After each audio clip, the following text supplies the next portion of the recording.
সন্তানদের যেন খুন করতে না পারে, ভারত মাতার সন্তানদের যাতে খুন করতে না পারে। কিন্তু আমরা অবাক হয়ে গেলাম, দুদিনের মাথায় যুদ্ধ বন্ধ হয়ে গেল। আমরা কেউ যুদ্ধ চাই, আমরা যুদ্ধের পক্ষে নই, কিন্তু সন্ত্রাসবাদীদের শিক্ষা দেওয়ার জন্য এই যুদ্ধ আমাদের কাছে জরুরি ছিল। কিন্তু আমরা দেখলাম 48 ঘন্টা যখন বন্ধ হয়ে গেল, বিভিন্ন সূত্র মারফত খবর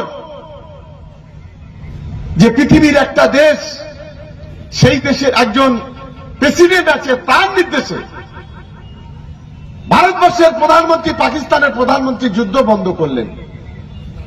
আমরা একটু অবাক হলাম। এটাও তো আমাদের অভ্যন্তরীণ সমস্যা। সেই জায়গায় নাক গলানোর ক্ষমতা কারণ নেই। আমরা 1971 সালে যুদ্ধের কথা শুনেছি, তখন আমরা হয়তো জন্মাইনি। 1971 সালে যুদ্ধে সেদিনও আমেরিকা দাদাগিরি করার চেষ্টা করেছে ভারতের উপরে, কিন্তু সেদিন আমাদের প্রধানমন্ত্রী ছিলেন ইন্দিরা গান্ধী।